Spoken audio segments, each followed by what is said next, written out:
What's going on, everybody? Welcome back to the Canadian Football Fantasy Fix for Week 5 of the 2021 CFL season. I'm Ryan Coop here with your running back preview for week number 5, taking a look at all the best and worst options at running back. If you missed it, my quarterback preview for this week is already out. You can go check that out. And my wide receiver and defense previews will be out on Thursday as well. So look forward to those in addition to the ones that are already out. Before we get into the running backs, a quick recap. If you missed the quarterback or you preview or you need a refresher, I've introduced a new kind of model for evaluating picks when it comes to CFL Fantasy. Quick rundown recap here. It's something I call the valuable production model. I've officially named it such at this point.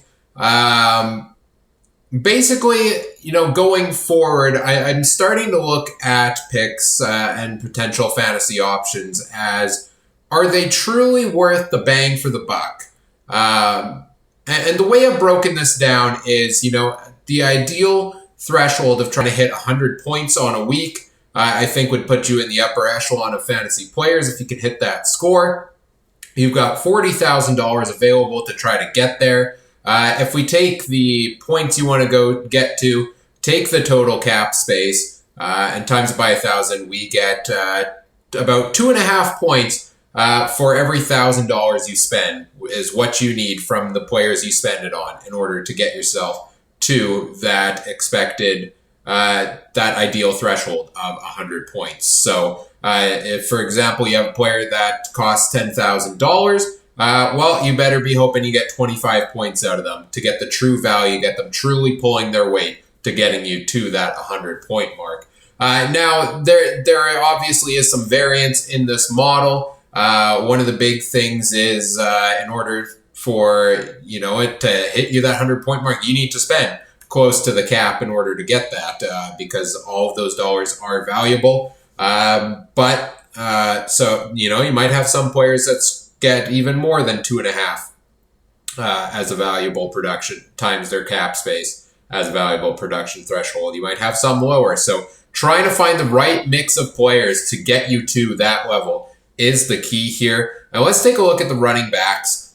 Here's all the prospective starters. I've got some extra, some backups we'll talk about here yet as well. But here's how I see this week at running back, week number 5. You'll see in the chart here the 2.5x, 2x, 1.5x, 1x. That's that valuable production threshold.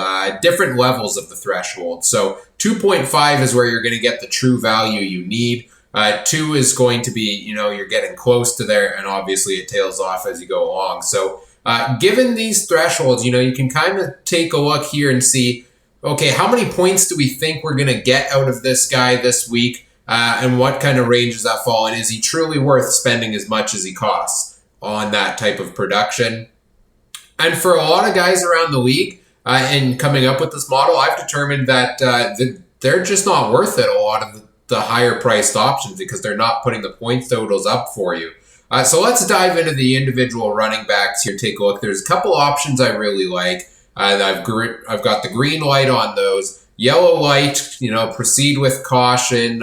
Maybe you go for it, maybe you don't on some as well. And then, of course, a couple where I'm saying red light, just stay away from. So starting with the green light options, it's the man in green and gold is the number one to me. It's James Wilder Jr. Of the Edmonton Elks, $8,057. He's averaging 17.9 points a game so far this season, which is the highest among running backs who have played multiple games. That puts him, in that 2 times ratio there of his salary by $1,000. So 16.1 points is what you need to get the 2 times value. The 2.5 times, that's the one you want to get out of your players. You got to get a 20.1 point week from James Wilder Jr. And I think there's room for him to do that this week. The big thing I like about him is his involvement in the passing game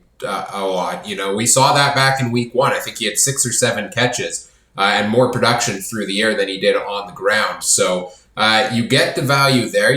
One reception for 10 yards, that's 2 points. Whereas one rush for 10 yards is only 1 point. So you want the running backs that are going to get you points through the air as well. Wilder Jr. gets a lot of yards on the ground. He gets those catches. I think he can get in for a touchdown or two against this Calgary Stampeders team that's allowed an average of 16.8 against running backs. So if there's one high-priced option that I think is going to be worth the money this week, it is James Wilder Jr., who's having a fantastic start to the season. The other high-priced one I really like is Kadeem Carey.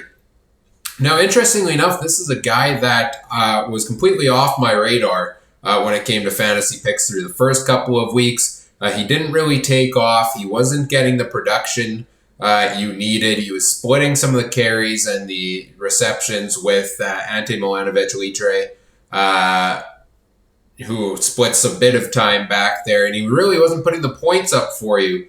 Hence why his average is down at 15.1. It's in that 1.5 production threshold there, as his salary has obviously grown. But it's been 2 back-to-back strong weeks for him, where he's led the running backs in fantasy points, and back-to-back weeks where he's scored more than that 19.1 points that's going to get you the true value you need out of Kadeem Carey. He does have a bit of a tough matchup this week with the Edmonton Elks, which concerns me there a little bit. But it looks to me like I would presume Jake Mayer's getting another start. I don't think Bo Levi Mitchell is quite ready to go yet this week, but we'll wait and we'll see the depth charts later on in the week, of course. There seems to be, Carey getting really involved in that offense with Mayer behind center. He's got some check down passes to him. He's used heavy in the run game. He's gotten in for touchdowns in back-to-back weeks. I like Kadeem Carey and the growth I've seen from him in that Calgary offense, and I think he's a good fantasy pick this week. Getting into kind of a bit lower-priced options, Sean Thomas Erlington comes in at $6,075, averaging through 3 games, 10.4 points on the year, puts him as well in that 1.5-point threshold. With them being at a little bit of a lower price, though, I don't think 15.2 points is out of the realm of possibility at all for Sean Thomas Erlington. If he can get back to the form we saw from him in 2019 in those couple of games, he should be able to put that up with a breeze. If the Ticats can get their offense back on track a little more, we should see him get that easily. And I think we saw that a little bit when he got, I think, a 14.5-point performance against the Montreal Alouettes in week number 4, where Hamilton got things going back on track offensively a little bit. They used Sean Thomas Erlington in the run game. I believe he caught 4 or 5 passes yet as well. That helps get to that total. So he has that potential to get you that big number. I would say you can expect in most weeks, if he gets back on track, like I said, to have at least a 10-point floor, to have the potential to get him to that 15-point range, especially if they're looking to him in the passing game as well. Much like Carey, he does have a bit of a tough matchup. The Argos have done a great job of shutting down the run, namely Brady Oliveira in back-to-back weeks for the Bombers. So there may be a bit of concern there, but I don't think so. I think Sean Thomas Erlington is a great play this week in CFL Fantasy. And finally, my other green light option is Justin Davis of the Ottawa Red Blacks, who has only played 1 game, and in the absence of Timothy Flanders, who is out with an injury. Note, he only gets the green light if he's actually starting. If Flanders is back in, I take Justin Davis out of this category. But last week, he put up 9.7 points, which, given his current, which was great for the $2,500 salary he had. This week, he's up to $3,500. Look, you just need 8.8 points for him to pull his weight to get you to that 100. And last week, he put up 9.7, so he beat that last week. I think he can do that again against Montreal, who have given up 17.2 points to running backs so far this season. So there's a bit of room to run against the Alouettes, and you really don't need a lot from him. Just, a couple yards on the ground, maybe a catch or two, should get you the value you need out of Justin Davis. So I like that as a more value option at running back. Options I'm putting in the yellow light category, it starts with Andrew Harris. And I think this is a guy that you're going to see me put in this category on almost any given week. Because, look, to me, he's the best running back in the CFL. He can blow a game wide open. He can put up the massive fantasy performances. The problem is he costs so dang much. Oftentimes, it's not worth it. 16.6 points last week for him. That's a great day if you can get that many points out of a running back. But given his price load, that only puts him in the 1.5 times range there, which is not truly getting the value you want out of a guy like Andrew Harris. You need about 26 points in order for him to truly put up his share of the weight, which that's going to be pretty tough to do. You're going to need to see him get at least a touchdown or two. You're going to need to see him get some receptions and have a 100-yard day on the ground. And I know he's going to be fired up to face the Riders, but I'm not sure that matchup with Riders defense that's looked very strong so far this year. I'm not so sure that Harris is putting you up 26 points in week number 5. Much the same way with William Powell. The matchup with him is really tempting against the Bombers, who suddenly seem to really struggle at stopping the run. But he comes in at $8,286. He has been averaging just 11.6 points a game, which is not even getting you to that 1.5 times threshold. Just a bit over 1 point per $1,000 you spend on William Powell so far this year. 20.7 for him is not out of the realm of the possibility if they give him a strong workload and they get him into the end zone. But with Powell, we've seen too much so far this season where he just doesn't get the usage. And this goes back to 2019 as well. You know, he's a great running back. He can have a fantastic day if he's given the ball. But with Cody Fajardo and that passing attack, the Riders seem to like to lean a little more heavily there. So he goes in the yellow light territory. I could see him having a great day, getting maybe, I'm not so sure, to 20.7 points, but maybe he gets somewhere between that 16.6 and that 20.7. But I could also see him being a guy that, you know, has around a 10-point day and is a disappointment at his price value again. And then finally, William Stanback, Montreal Alouettes. So much talent with William Stanback. $7,680.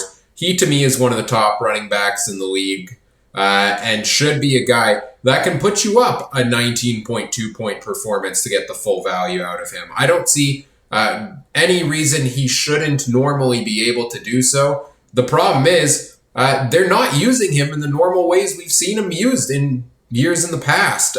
Just 7.7 points is the threshold where he lies in, 10.2 point average through 3 weeks. He doesn't have a touchdown yet this season. He only has 1 or 2 catches on the year, which we're used to seeing him more involved in that way. You know, if you're not getting the touchdowns and you're not getting the receptions, just to get 10 points, you need a 100-yard rushing day. And the matchup with Ottawa is really juicy to me.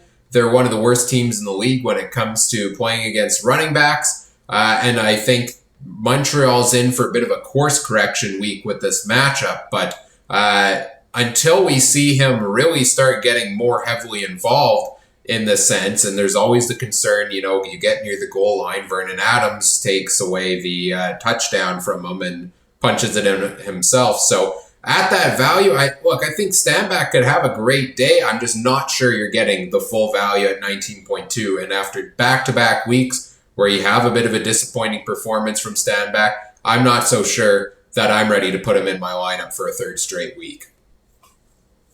And then the only starter that I have in the red light category is John White of the Toronto Argonauts. $7,980. You need 20 points from him to get the full value.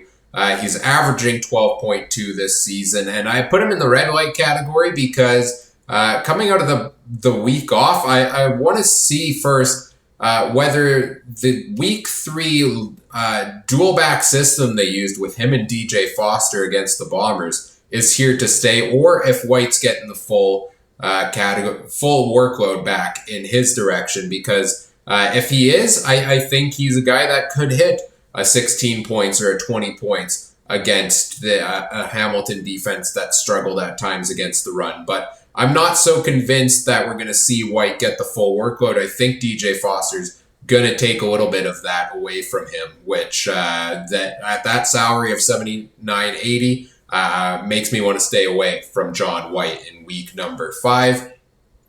Getting into some of the backups or potential other options, DJ Foster, I just mentioned. I put him in the yellow light category because if he does get into the game with a couple of touches, we saw what he did last time around against the Bombers, 19.4 point day. I don't think he's in for quite the same day once again. He was the lead running back for the Argos, but I think he could get in for a couple carries, a couple catches, and at $3,500, you only need to get 8.8 points from him for him to be worth putting in your lineup. So there's some potential intrigue from me there. If you're going for the cheaper option, I think I still like Justin Davis better if he starts, just because he's actually the starter and he's going to get the ball the majority of the time. There is that concern, we see Foster go back to not really getting much usage in week number 5. But hey, if we start seeing him used heavily in the dual back system, an 8.8 point week should be something definitely we could see Foster go out and get this week. And then the other options, guys, I'm staying away from. Timothy Flanders, if he does start, I want to see how that injury affects him if he's back this week. He's a little more expensive than Justin Davis. He's averaging just 5.2 points this year and hasn't had a fantastic 2 games he's played in. So I'm hesitant there. I'm staying away from Timothy Flanders personally, just because I don't know if he gets to that 10.4 point ratio, given the struggles of the Red Blacks. I like the cheaper option of Justin Davis. Not so sure I like if Timothy Flanders is the starter this week. Ante Milanovic-Litre for the Stampeders, 35-33. Much of a similar situation to DJ Foster. I think if he gets heavy usage, he could be worth your value. Only needs that 8.8 points as well. He's been averaging only 5.4 though. So, and I think we've seen in the past couple of weeks, things trend more of the workload going to Kadeem Carey as he makes an even bigger name for himself in that Calgary offense. So I'm not convinced he gets the workload you need to get it done and be worth the value. And if you're not getting, hitting your expected value total from a cheaper value play, then you're getting a disappointing, 3 to 5 points, which is not going to help you get necessarily towards that point total you're trying to hit this week. Terry Williams, kick returner for the Elks, is the one other option I have on here. He's been averaging 4.4 points this year. I'm saying stay away from him. I don't think, just based on the return game alone against Calgary, who did pretty good against the return game last week, I thought. I don't think he puts up the 9 points you need for that value there. So those are the options I'm looking at running back for week number 5. I really like James Wilder Jr., Kadeem Carey, Sean Thomas Erlington, Justin Davis. They all get the green light. Yellow lights go to Andrew Harris, William Powell, William Stanback, and DJ Foster. And then the red lights go to John White, Ante Milanovic-Litre, Timothy Flanders, and Terry Williams. That's how I see it shaking down at running back this week. Again, stay tuned for the wide receiver and defense previews out on Thursday. And I will have a lineup, a depth chart, an injury report update on Friday as well. Do all the YouTube things, like, comment, subscribe. Let me know what you liked, what you didn't. If you have any fantasy questions, put them in the comment section. Tweet them at me at CooperTrooper42. Always happy to talk through different CFL Fantasy options with you. So, as always, thanks for watching. Take care. Have a good one. Bye.